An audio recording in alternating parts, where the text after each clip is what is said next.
Assalamu alaikum, dear students. I hope you are all will be fine. So our topic is equation involving radicals but reducible to linear form. Mean हमने last time जो equations linear equation discuss की थी उसमें radical sign या square root like cube root fourth root इस तरह का कोई कुछ भी नहीं इन्वॉल्व था। अगर हमारे पास इक्वेशन में रेडिकल साइन आ जाए लाइक स्क्वायर रूट आ जाए या क्यूब रूट आ जाए तो हम इस तरह के प्रॉब्लम्स को किस तरह टैकल करेंगे हम इस टॉपिक में सीखेंगे या इस लेक्चर में हम in this kind of problems solve करेंगे कि अगर कोई प्रॉब्लम में स्क्वायर रूट आ जाता है, लीनियर इक्वेशन है या लीनियर एक्सप्रेशन है, उसके ऊपर स्क्वायर रूट आ रहा है और उसमें हमने एक्स की वैल्यू फाइंड करनी है तो हम किस तरह से फाइंड कर सकते हैं। Question number 2, first part है 3x plus 4 square root is equal to 2. This. So how can we find the value of x in this equation? So firstly, taking a square root on both sides and we get 3x plus 4 square root whole square is equal to 2 का square. So we know that square root is equal to 1 by 2 mean square root की जो value होती है ये जो sign है इसकी जो वैल्यू है वो 1 by 2 है एंड लाइक एक्स के ऊपर स्क्वायर रूट आ रहा है then we can write x whole power 1/2।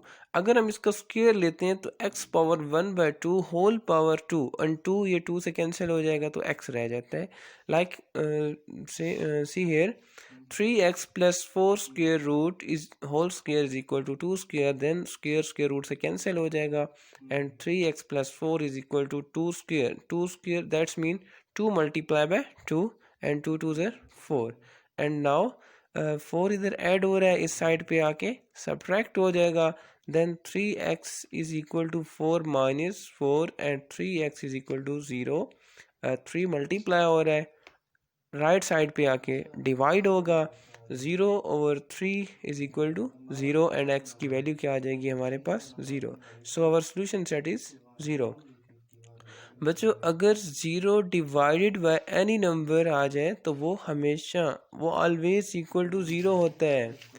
0/n where n belongs to set of real number approaches to 0 and any number divided by 0 always approaches to infinity and infinity is an undefined number। अगर हमारे पास nominator में 0 आएगा तो ये always equal to 0 होगा।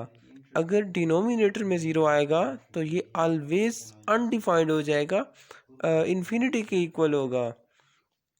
0/3 is equal to 0। Our solution set is 0। आपके पास जो result आएगा अगर आपने चेक करना हो कि मेरा आंसर ठीक है या गलत है, आपने आंसर को गिवन इक्वेशन में पुट कर देना है। आपको जो गिवन इक्वेशन होगी लीनियर इक्वेशन या कोई भी आपने चेक करना हो कि आपका सोल्यूशन रॉन्ग है करेक्ट है या नहीं ठीक, उसको चेक करना हो तो आपने जो x की वैल्यू फाइंड की है वो इधर पुट कर दें, सब्स्टिट्यूट कर दें। 3 into the value of x is 0, put here 3 into 0 plus 4 square root is equal to 2। Then I can write 3 into 0 plus 4 square root is equal to 2. 3 into 0 is 0. 0 plus 4 square root is equal to 2. Then 4 plus 0 is 4 and I can write 2 multiply by 2. 4 को हम लिख सकते हैं 2 multiply by 2 whole square root. Then we can write 2 multiply by 2 is a 2 square. Square root आ जाएगा, square root से cancel हो जाएगा एंड 2 इज इक्वल टू 2 आ जाएगा।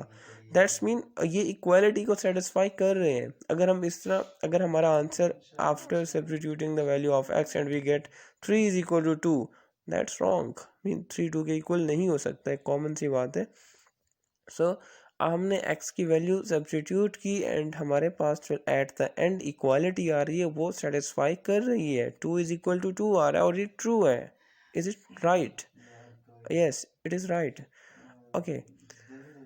So our second question is that x plus 1 over 2x plus 5 whole square root is equal to 2 where x is not equal to minus 5/2।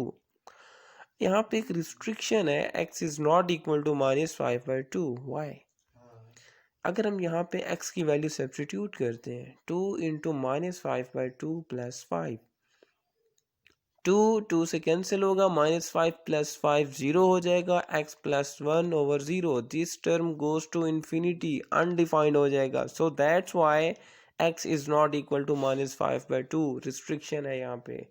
Okay हमने यहाँ पे x की value find करनी है। So again taking a square root on both side and we get x + 1/2 x + 5 whole square, root का square is equal to 2 square, and then square root से cancel हो जाएगा and we get x + 1/2 x + 5 is equal to the square of 2 is 4. I can write 2 square is equal to 2 multiplied by 2. So 2 2s are 4. Again यहाँ पे हम cross multiplication कर देंगे।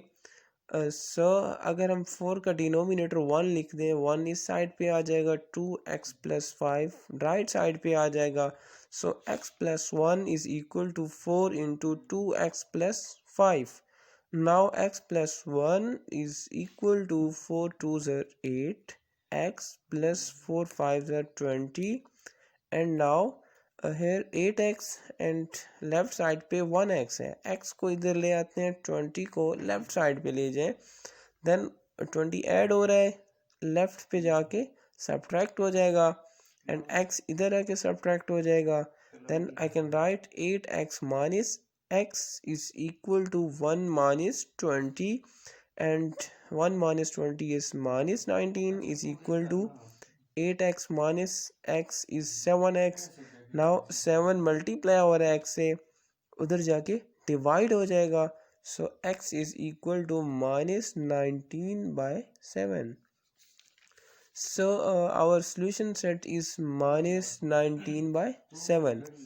अब अगर आपने ये चेक करना हो कि ये आपका आंसर ठीक है या गलत है, मीन राइट है, आपने जो आंसर निकाला है इज इट राइट, करेक्ट और नॉट, सिंपली आप इस आंसर को गिवन इक्वेशन में सब्स्टिट्यूट कर दो। जहाँ जहाँ पे x हो वहाँ पे x की वैल्यू -19/7 सब्स्टिट्यूट कर दें।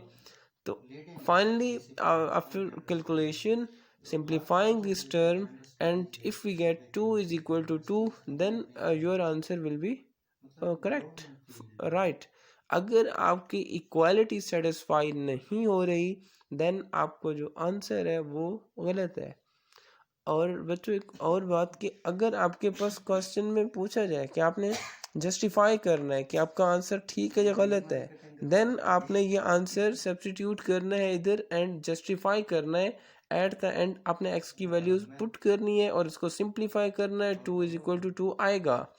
और अगर क्वेश्चन में पूछा जाए कि जस्टिफाई करें, देन आपने ये जस्टिफाई करना है, सब्स्टिट्यूट करके सिंप्लीफाई करना है। अगर आपसे क्वेश्चन में नहीं पूछा जाता, then it is not a part of question कि आप इसको नीट पे कर रहे हैं कि मैंने इसको जस्टिफाई किया, तो ये क्वेश्चन का पार्ट नहीं होगा। अगर आपने अपनी तसल्ली के लिए चेक करना है कि आपका आंसर ठीक है या गलत है, देन फाइन, ठीक है, आप कर सकते हैं। Okay, thank you.